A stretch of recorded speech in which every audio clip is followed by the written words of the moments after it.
Oui, bonsoir, bonjour chers compatriotes, c'est Bertin Badiambile de progresrdc.net. Beaucoup de critiques, c'est le troisième anniversaire du chef de l'État, troisième anniversaire de son assermentation comme président de la République démocratique du Congo. Nous saluons les bonnes critiques qui poussent le chef de l'État à ne pas s'asseoir, n'est-ce pas, dans ses divans, qui peuvent le pousser à faire mieux parce qu'il y a toujours, pas il y a toujours, il y en aura toujours de l'espace, n'est-ce pas, pour faire mieux pour nous tous, pour le chef de l'État, pour tous les membres du gouvernement. Il n'y a pas de doute. Mais en même temps, il faut reconnaître que notre peuple, c'est un peuple très distrait. C'est un des rares peuples, n'est-ce pas, sur cette planète qui, en plein 21e siècle, a été dirigé par un étranger pendant presque 20 ans. Par un étranger. Ils ont marché, ils ont fait tellement de bruit, ils ont fait tout, juré qu'il faut absolument qu'ils partent. Non seulement qu'ils étaient prêts à faire tout parce que, évidemment, toute l'opposition a fait tout, mais ils étaient même prêts à accepter n'importe qui, sauf Kabila. Et on espérait que cette autre personne-là soit au moins congolais. On espère. Et quand il a nommé, on peut dire, ou présenté Chadari comme son dauphin, je pense qu'à un certain point, on se disait, ben, j'espère que Chadari a au moins du sang, du vrai sang congolais dans ses veines, parce qu'on ne voyait pas comment est-ce que quelqu'un d'autre pouvait passer. On s'imaginait toujours qu'ils allaient truquer parce que toute la CENI lui appartenait et que ça allait être Chadari à la tête du pays. Mais à un certain point, c'était comme mieux que rien. Donc, au moins, c'est mieux Chadari. Mais l'idéal aurait été quelqu'un de l'opposition. Et en ce temps-là, avant Genève, s'il y avait le favori, n'est-ce pas, il n'y a pas de doute que c'était Félix Tshisekedi. Et c'est lui qui est au pouvoir. Ce qui est très étonnant, c'est que d'ailleurs de tous ceux qui prétendaient ou peuvent prétendre aujourd'hui, en 2023, comme candidat, le moins pire de tout ce monde-là, on était, parce que je ne veux pas utiliser mes mots, on sait que je soutiens le président Tshisekedi. Monsieur Mouzit nous a dit lui-même qu'il était peut-être le plus bon de tous ceux qui étaient candidats. Pourquoi? Parce que c'était le seul qu'on n'avait jamais entendu, ni dans la corruption, ni dans le vol, ni juste sa façon de parler, d'interagir avec les gens. C'est une personne très bien éduquée. La chose drôle, c'est que celui qui est bien éduqué, qui a pris ce pouvoir-là, et dont on est sûr qu'il est congolais pour vrai. Parce que, pourquoi est-ce que cette question de congolais revient plusieurs fois? Ça ne revient pas beaucoup de fois dans d'autres pays. Chez nous, c'est parce que ce peuple, le peuple congolais a été traumatisé pendant 20 ans par les étrangers, qui ne parlent pas toujours du Rwanda, qui ne parlent pas de l'Ouganda, qui ne parlent pas, n'est-ce pas, du Burundi aussi, qui éventuellement était impliqué dedans, et de toutes les armées des pays voisins qui étaient venus en la République démocratique du Congo, qui ne parlent pas et qui ne condamnent pas l'infiltration. Donc, de tous ces gens-là et de prétendants qui peuvent être là, la seule personne dont on est sûr à 100% qu'elle est congolaise, c'est Félix Tshisekedi. En ce moment, je n'entends pas beaucoup Mbemba réagir, parler, n'est-ce pas, se présenter comme éventuellement un candidat. Les trois autres qui sont là, Kabila, vous vous êtes battus tous pour qu'il puisse partir. Katumbi et Fayoulou. Est-ce qu'on est sûr à 100% que ces trois-là sont des Congolais? Je sais que Katumbi n'a jamais nié ses origines. On sait que son père n'est même pas africain. Il nous a montré ses oncles, ça ne fait pas très longtemps. Il est allé nous accuser auprès de ses oncles. Et sa maman, on n'est pas sûr qu'elle est congolaise parce que son propre frère disait qu'elle est zambienne. Fayoulou, au début, moi j'étais sûr que c'était un Congolais, mais plus le temps passe, plus je me dis, mais ceux-là qui sont en train de parler, ils ne sont pas stupides. Pourquoi lui ne corrige pas cela? C'est la seule personne parmi les gens très connus dans la politique congolaise qui ne nous montre pas vraiment sa vraie famille au Congo. C'est la seule personne que il a déjà ce monsieur-là plus de 60 ans. Comment se fait-il qu'à 60 ans, on ne voit pas aussi de temps en temps là la caméra qui le suit, il est allé au deuil de son oncle paternel, au deuil de son oncle maternel ou de son cousin. Comment se fait-il que, pourquoi eux ils sont faits de fer matériel, ce n'est pas éternellement durable? Comment se fait-il qu'on peut voir Félix Tshisekedi dans plusieurs deuils? Évidemment, il y a aussi le deuil qu'il a connu autour de la présidence, mais on a quand même vu ses oncles, ses tantes, on les connaît. Pourquoi est-ce qu'il Fayoulou, juste pour nous enlever? Parce qu'il peut aussi un jour passer président, mais comment est-ce qu'on va se sentir? Un monsieur qui n'a connu jamais de deuil, il n'y a pas de mariage. La seule fois où j'ai entendu un mariage, là, c'est pas de son fils, c'était à l'extérieur du pays, dans un autre pays africain. Et puis en plus sa propre femme. Donc vous comprenez que pour un pays, parce que j'ai peur qu'on puisse tomber dans une forme de racisme, il n'est pas question du racisme. On parle d'un pays qui a été, n'est-ce pas, piétiné pendant plus de 20 ans par des étrangers. Regardez, jusqu'à aujourd'hui, nous avons cette phobie-là. Nous avons développé une forme de phobie. On parle de l'armée rwandaise qui va venir travailler avec nous. Oh, tout le monde, non, non, non, non, non, vous vous souvenez. Eh, le petit Rwanda là, eh, la police rwandaise. Alors, dans un contexte pareil, comment se fait-il qu'on est le seul peuple qui, votre propre, quelqu'un de vous que vous connaissez très bien, dont vous connaissez le père qui s'est battu pour ce pays-là pendant longtemps, et lui-même, c'est une personne qui, de tous les autres, si on regarde qui s'est enrichi illicitement ou qui a déjà pris un 40 000 à gauche, à droite, là, il est le seul que même ses propres proches étaient prêts à déclarer qu'il est, j'allais dire manipulé, même propre.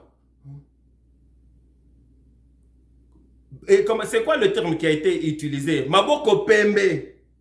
Ça, ce sont ses propres proches là. Son propre parti là, ce n'est pas des gens qui ne le connaissent pas. Le vrai témoignage d'une personne là vient des gens qui vivent avec lui au quotidien. Et c'est cette personne là que nous avons à la tête du pays qui aujourd'hui, hier, vient de faire son 3e anniversaire, mais regardez le nombre de tweets et des insultes dictateurs, n'est-ce pas? Ils sont en train de voler, ainsi de suite. Nous allons essayer un peu de voir parce que on ne peut pas se taire. Si on se tait, nous risquons un jour de retourner parce que le peuple congolais c'est un peuple totalement distrait.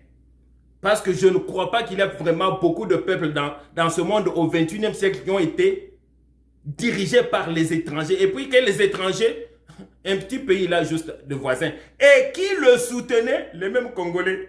Pourvu qu'ils trouvent un peu quelque chose à manger, qu'ils aient un peu de sous, là, c'est fini, ils oublient leur pays, ils sont prêts à vendre tout. Quelles sont les stratégies que ces gens-là sont en train d'utiliser? On va regarder ce que Félix Tshisekedi, tout ce qu'on est en train de dire de lui là. Est-ce qu'il y a vraiment de quoi que le peuple se détourne contre ce monsieur-là et qu'en 2023, on pense à un autre candidat? Et c'est quel candidat? La stratégie qu'ils utilisent, c'est la manipulation. Qu'est-ce que j'entends par manipulation? Vous savez, nous tous là, tous ceux qui ont déjà fini des études, peu importe secondaires, universitaires, il y en a qui ont fini avec, chez nous, 50% c'est accepté, 60%, 70%, waouh, c'est magnifique, 80% c'est incroyable. Mais, ce que je veux vous faire comprendre, c'est que l'ennemi de la vérité, là, ce n'est pas vraiment le mensonge, parce que le mensonge est évident. Mais c'est les demi-vérités, ou le semblant de vérité, ou quelque chose qui ressemble à la vérité. Maintenant, prenons quelqu'un qui a même réussi avec 80%. Pour vous montrer comment est-ce que les manipulateurs fonctionnent.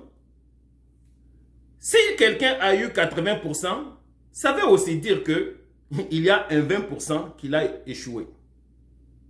Et le 20% là peut représenter quelque chose de très important.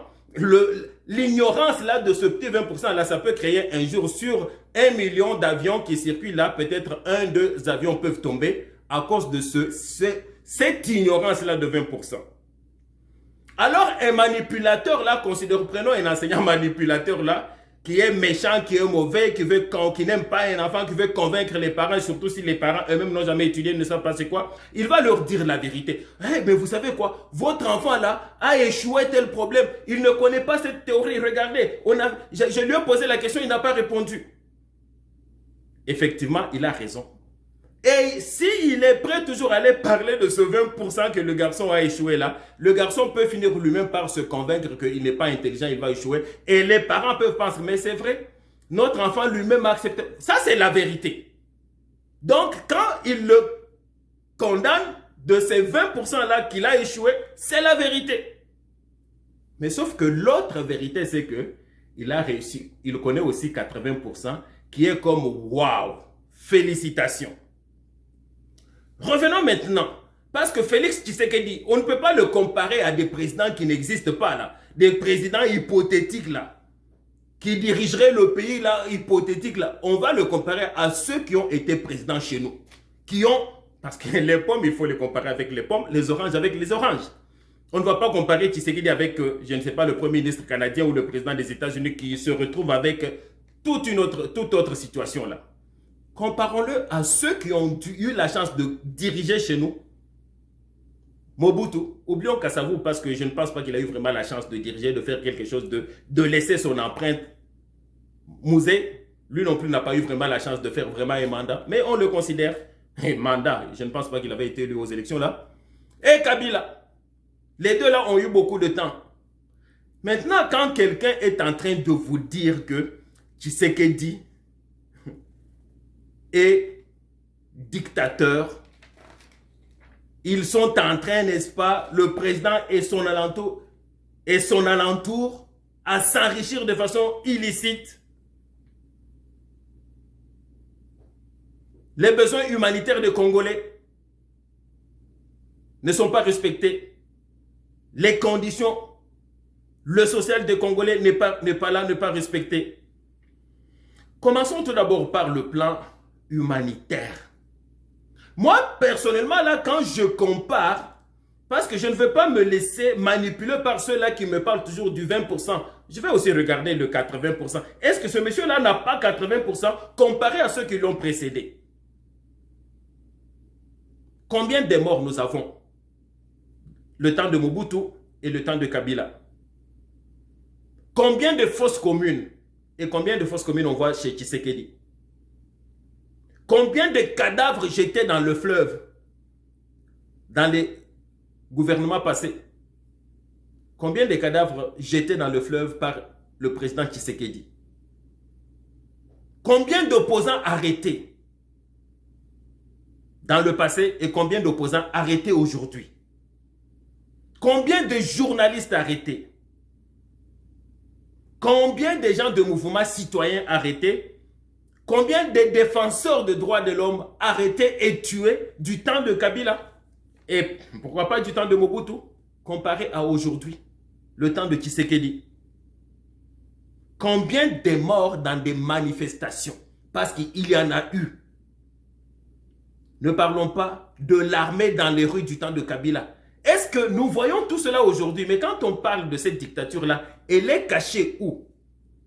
Le thermomètre de la dictature, là, ce n'est pas ces gens-là qui sont payés dans les réseaux sociaux par ceux-là qui ont de l'argent pour parler, parce que c'est ça la manipulation. À force d'entendre les mêmes choses là que Tshisekedi n'a pas réussi, etc., le cerveau humain finit par croire. Voilà pourquoi nous élevons nos voix.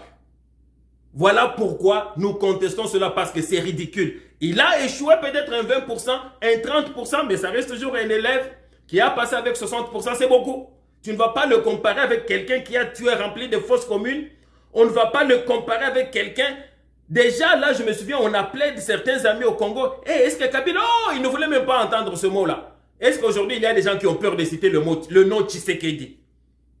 On voit même des petits garçons là à la télévision. Juste regarder ceux qui ont fait des tweets aujourd'hui. Là, il y en a qui sont sur place et qui ne vont jamais être dérangés parce que le fait qu'ils ont insulté le président. Et vous me parlez de la dictature.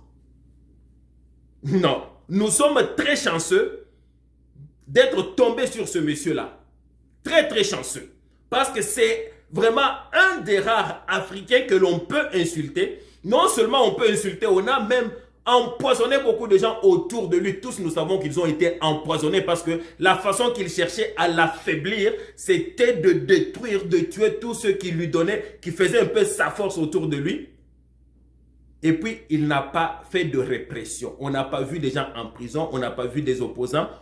Il y a beaucoup de gens que l'on soupçonne, que lui-même soupçonne, mais c'est un démocrate, il veut vivre et mourir par la démocratie. Ce que je dis là, c'est ce qu'on observe. Si quelqu'un a observé autre chose, mais il n'a qu'à le dire. En parlant des proches qu'ils ont empoisonnés maintenant, pour montrer que c'est toujours dans leur logique, maintenant toutes les attaques s'en vont vers les proches de Tshisekedi, la famille biologique de Tshisekedi. N'est-ce pas? Est-ce qu'on peut même comparer? C'est que les proches, que ce soit les... Parce que maintenant, on parle beaucoup plus de ses conseillers, on parle de sa famille biologique. Est-ce qu'on peut comparer ce qu'on voit aujourd'hui et ce qu'on a vu dans le passé? Est-ce qu'il y a quelqu'un de la famille Tshisekedi qui peut sortir et tirer quelqu'un en plein centre-ville là-bas? En pleine ville de Kinshasa, comme on l'a vu avec le frère de celui qui était au pouvoir. Est-ce que quelqu'un de Tshisekedi peut oser une chose pareille et puis être soutenu par Tshisekedi, couvert par Tshisekedi? C'est vraiment, les gens comparent l'incomparable. C'est sûr et certain que ce sont des humains, les gens autour de Tshisekedi. Il n'y a personne qui a jamais dit que ce sont des anges. Ils sont allés là-bas pour s'enrichir, garanti. Il n'y a personne qui est allé là-bas pour s'appauvrir ou qui est allé là-bas juste pour faire une mission humanitaire. Non, ils sont allés, c'est comme une profession, c'est comme un métier parce que c'est la mentalité de tous les Congolais qu'il n'y a que dans la politique qu'on peut vraiment faire beaucoup d'argent et je condamne cela. Mais ça n'a pas commencé avec Tshisekedi, ça a toujours été comme ça. Même avant, c'était pire. Au contraire, maintenant, là, j'entends de voix qui s'élèvent que de la part du président, que de la part de certaines personnes. Non, non, on doit vraiment diminuer, n'est-ce pas, le montant d'argent, le pourcentage de budget qui est alloué pour les institutions. J'entends au moins cela, mais je ne l'ai pas entendu avant. Parce qu'avant là, quand on parle des proches,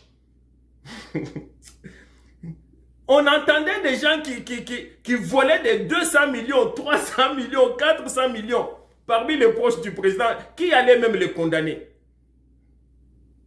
Le Panama Papers ne nous a pas révélé combien de compagnies appartenaient à la famille de l'ex-président. 80 compagnies.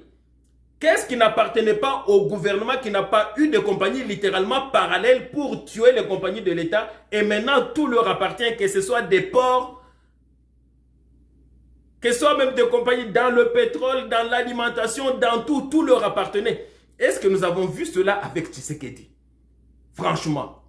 Ça ne veut pas dire qu'il n'y a pas des gens autour de lui qui s'enrichissent, mais est-ce qu'ils ont vraiment accès à l'argent du gouvernement là pour dire qu'ils vont aller, les gens de Tshisekedi, à la banque centrale là-bas et puis dire un mot là et puis tout l'argent sort? Est-ce que nous vivons cela aujourd'hui? Et Tshisekedi va les laisser faire cela pour quelles raisons? Ah, on a entendu des gens là qui sont dans des carrés miniers, on cite quelques noms par-ci par-là, mais pourquoi pas? Est-ce que la loi interdit aux Congolais eux aussi d'avoir des carrés miniers? Ça doit rester la chose toujours pour les étrangers. C'est refusé dans la Constitution. Si quelqu'un a de moyens, il a quelqu'un qui a de l'argent, un investisseur qui veut venir, moi je peux le faire, toi tu peux le faire. Tu aides quelqu'un, il a beaucoup d'argent, il veut aller investir là-bas et il te promet un pourcentage, mais tu le prends. Aussi longtemps que tu ne lui as pas posé ça comme condition, parce que ça, c'est ce qui fait que les investisseurs ne viennent pas chez nous. Mais les Congolais ont le droit d'avoir des carrés miniers, mais ce que nous ne voulons pas, c'est que ça ne se fasse pas comme on l'a vu avec le gouvernement qui est parti. Ben, je ne veux pas utiliser le mot gouvernement, avec le président, n'est-ce pas, qui est déjà parti là. Qu'est-ce qu'ils n'ont pas fait avec le sous-sol congolais? Avec leur ami là, Dan Gettler, vous tous vous le connaissez. Est-ce que nous vivons ça aujourd'hui? Pourquoi quand c'est les étrangers qui viennent, eux ils peuvent le faire, c'est correct, vous ne parlez pas. Quand c'est quelqu'un qui est congolais, ah là le problème s'élève. Posez le problème si celui-là est allé faire quelque chose de façon illégale qui n'était pas acceptable. Et si c'est le cas, venez avec des preuves. Ça vient souvent de... La chose qui est drôle, j'ai entendu même quelqu'un proche de Katumbi qui parlait, qui accusait les proches du président que ils ont des carrés miniers, etc. Quand on sait d'où vient tout l'argent de Katumbi. Des millions et des millions qui ne finissent jamais. Ça ne peut pas venir de poisson. Oubliez ça. Quel poisson? Si c'était fort dans le poisson ou le maïs, alors le pays serait riche. Il serait capable, avec tous ces milliards-là qu'il a là, de nourrir pas seulement le Congo, 2, 3, 4 pays africains là. Donc c'est qu'il s'est enrichi avec son ami Kabila là, avec les miniers. Et puis maintenant, les mêmes gens de ces mêmes personnes là qui ont détruit, pillé les richesses du pays, aujourd'hui sont en train de donner les leçons aux conseillers de Tshisekedi. Comme si on a vu les conseillers de Tshisekedi aujourd'hui avec des jets privés ou quoi que ce soit. Que quelqu'un se débrouille aussi. Oui, on condamne ce qui est condamnable, mais venez avec des preuves. Ah, Chile, Gelou, etc. Est-ce qu'il y a quelqu'un de l'UDPS ou proche qui a acclamé ces gens-là? Quand il y a quelque chose à condamner, on condamne ça. Et vous allez voir, dans les jours à venir, tous ceux qui ont volé l'argent là, que ce soit Chile, Gelou ou d'autres projets dans le Kasaï là, vous allez voir que la justice va faire son travail. Parce que le président est déterminé qu'ils vont répondre. Mais ce n'est pas un dictateur pour juste penser là comme ça, allez bon, il met tout le monde en prison, comme on l'aurait vu dans le passé. Non, d'ailleurs dans le passé, qui allait en parler? S'il avait autour du président des gens qui volaient, qui pillaient, qui allaient parler? On a vu des cartes de crédit. Les gens se servirent à même la banque centrale. Ils avaient un crédit de, je ne sais pas, 50 000 $ par mois. Et d'ailleurs, une de ces personnes-là, un certain Karoubi, aujourd'hui, il a tweeté en train d'insulter le président. C'est incroyable ce pays-là. Et puis, il y en a qui vont écouter nos propres frères et sœurs congolais et qui vont continuer à répéter cela pour condamner le président. Nous avons le meilleur président que le Congo ait jamais connu depuis qu'il est là. Parce que, déjà, la première chose, c'est que les Congolais ne sont pas tués au quotidien. Dieu merci. Ça, c'est déjà la première chose. Les Congolais ne sont pas tués. Tu peux insulter le président. Les deux personnes qui ont été mises en prison là, ça, ce n'était pas insulté, c'était des menaces. D'ailleurs, c'est une seule personne parce que l'autre, c'était sur la personne de, je ne sais pas si c'est Kajombo qui est mort là. Ça, je parle de Ndala qui est aussi en prison là. Mais l'autre là, c'est... Donc ça, c'est deux menaces. Alors, ce n'est même pas le président qui les a poursuivis. Donc, arrêtons cette chose-là parce que c'est ridicule. On a prié, on s'est battu pour avoir quelqu'un, un fils du pays qui dirige le pays. Nous l'avons. Et en ce moment, je peux dire que comparé à tous les autres prétendants, c'est le seul qui, on est sûr à 100% qu'il est congolais. Et puis, ce n'est pas une personne malhonnête, on peut le voir. La preuve, c'est que je ne vois pas même les gens, on n'a pas grand-chose à lui critiquer. Alors, on commence à parler de ses conseillers. On commence à parler de ce conseiller parce que lui, vous n'avez rien à lui reprocher personnellement. La sécurité dans l'Est qui est un point très important. Vous allez le comparer à qui? Au passé, quand on voyait qu'il y avait, quand nos armées commençaient à faire quelque chose comme, on apprenait que oh, Mamadou Ndala est tué. Comment est-ce qu'il est tué? Tous, vous savez comment est-ce qu'il a été tué. Est-ce que nous apprenons ça aujourd'hui que Tshisekedi est en train de trahir sa propre armée? Est-ce que vous avez entendu ça? Avons-nous des généraux qui ont été trahis, qui sont morts dans l'Est? Ça fait maintenant plus de, c'est pas 5, 6, 7 mois là. Combien des généraux ont été tués dans l'Est là-bas, trahis par Kinshasa? Est-ce que nous avons ça aujourd'hui ou bien nous avons un président déterminé à mettre fin à la guerre dans l'Est, aux tueries dans l'Est? Ah, mais il n'a pas encore réussi. Où est le problème? Ça peut encore prendre même 10 ans. L'essentiel, c'est d'être déterminé. Qui a dit que c'est une guerre? Qui a dit que quand toi tu vas en guerre là, les autres eux vont te se laisser là, toi tu vas monter sur eux là, les tuer? Non. Je vous ai toujours donné l'exemple des Américains. Ils sont allés en Afghanistan, 20 ans, ils ont échoué, ils sont retournés chez eux. On a les Français qui étaient, je pense, au Mali, là, ils sont partis. Donc vous pensez que les groupes là, eux là, ne sont pas bien organisés et puis ne sont pas financés en arrière par les ennemis du Congo? Les vrais ennemis, c'est eux et ceux-là qui les soutiennent, qui sont en train de décourager le président contre l'état de siège. Mais pourquoi celui qui était avant lui n'a pas aussi fait l'état de siège?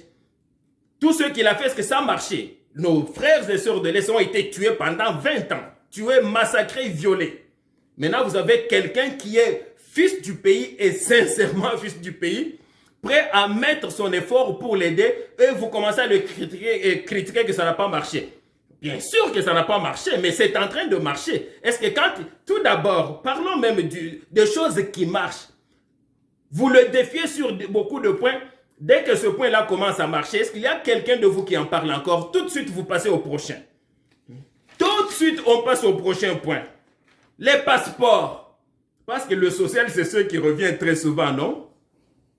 Est-ce que le passeport coûte comme il coûtait avant? Il a fait tous ses efforts, ça a baissé le prix. Est-ce qu'après, vous avez applaudi? Non. Vous êtes passé à autre chose. Les billets d'avion. Ça a marché aujourd'hui, on ne paye plus comme avant. Est-ce que vous applaudissez? Non. On passe à autre chose. La gratuité de l'enseignement, ça c'est le plus gros parce que la gratuité ne prend pas juste 200, 300, 400 millions de dollars, ça prend quelques milliards de dollars. Ça c'est le social. Parce que si vous prétendez que le président va faire un coup de magie, là, bon, après 1, 2, 3 ans, le Congo devient un pays riche. Là, vous écoutez, ça c'est de l'enfantillage, n'est-ce pas? C'est un pays qui a été enfoncé, enfoncé, enfoncé. Donc, il faut tout d'abord regarder est-ce que ce monsieur est sincère. Oui, il est sincère. Alors, nous allons l'aider à réussir. Parce que si on ne fait pas des efforts là, si on ne se réveille pas, le pays peut encore nous être arraché pour les prochains 20 ans. Il fait son travail. Le social, ça va prendre du temps. Pourquoi? Parce qu'il peut même ne jamais réussir à rendre tous les Congolais qui mangent 3 fois par jour là. Et le président qui va venir après lui là, tout de suite le faire, vous pensez qu'il est magicien? Non, c'est parce que celui qui lui a précédé a colmaté les trous pendant longtemps. Parce que le Congo là, l'image simple là à comprendre là, c'est comme il a reçu le pays avec un trou de même 80 kilomètres. Et les efforts qu'il fait là, vous n'allez jamais voir le social émerger parce qu'il est en train juste de colmater. S'il peut travailler, même ne jamais faire le social, mais arriver à... Il a comblé 70 km. La personne qui va venir après lui, là, il va combler juste 10. Et puis dans 2-3 ans, tout de suite, le social se voit. Et là, vous allez blâmer, oh, lui, il est plus intelligent que le premier. Non, c'est faux. Le premier est plus intelligent, mais sauf que il a eu, n'est-ce pas, les défis que l'autre n'a pas eu. Parce que nous savons qu'on a hérité des défis incroyables avec ces gens-là qui ont détruit, pillé le pays comme pas possible. Parce que tous les efforts qu'il est en train de faire là, ça n'est pas ce qui va créer les emplois demain. Je le répète. Est-ce que ce qu'il est en train de faire, qu'il va faire avec les 145 territoires, ça va marcher? Je pense que ça va marcher parce qu'il a compris qu'il doit faire le suivi lui-même. Sinon, les Congolais sont ceux qu'ils sont, peu importe qu'ils soient proches de lui ou non. Mais même la réussite de cela, ça va nous aider avec des infrastructures, avec éventuellement des écoles. Et l'effort qu'il va continuer à déployer là, ça va aider notre budget à augmenter. Et cela va faire soulager les fonctionnaires dans le pays et devenir comme aussi une condition pour l'émergence du pays. Mais ça ne va pas donner du travail à tous les Congolais parce que je ne connais pas un pays sur cette terre, à part les pays communistes, mais presque tous ont chuté là, à commencer par l'ex-Union soviétique, où le gouvernement avec son budget va donner de l'emploi à tout le monde. C'est ridicule. Il faut que les efforts du gouvernement rencontrent aussi les efforts des citoyens, les efforts des privés, qu'il y ait des compagnies privées, qu'elles viennent de l'extérieur, comme je l'ai vu, mettre beaucoup d'efforts pour faire venir des investisseurs parce qu'ils aiment son pays, et les efforts des Congolais eux-mêmes. Voilà pourquoi nous étions jeunes, mais nous prenions cela juste comme un beau discours, mais sans comprendre les émotions qui conduisaient le maréchal Mobutu quand il disait: le président fondateur n'est pas un magicien. Seul, il ne peut tout. Il ne peut rien. Seulement avec l'appui de tout son peuple. Là, il peut tout. C'est la même chose. Mais nous sommes un peuple, nous sommes habitués à regarder où est le social. Parce qu'on s'attend à ce que Tshisekedi fasse tout. Non, non. Ça, c'est vraiment la conjugaison d'efforts du président avec son peuple. Et dans son peuple, il y a les gens de l'UDPS, il y a les gens de MLC, il y a les gens de l'Ensemble, il y a les gens de l'ESID, il y a tous les opposants. Ce sont des Congolais qui doivent travailler pour le pays. Mais tant qu'on a des gens qui ne comprennent pas que finalement nous avons quelqu'un du pays, un vrai compatriote qui est vraiment intéressé à redresser le pays, mais on continue toujours à frapper sur lui, nous allons nous réveiller un jour colonisé par un autre pays africain pour très très longtemps. Chers compatriotes, je vous remercie du temps que vous m'avez accordé et je vous encourage à soutenir le chef de l'État, mais non seulement à le soutenir, chacun doit mettre ses propres efforts à son propre niveau pour que le pays puisse émerger. Aimez, partagez la vidéo et nous allons nous retrouver le plus tôt possible. Merci beaucoup.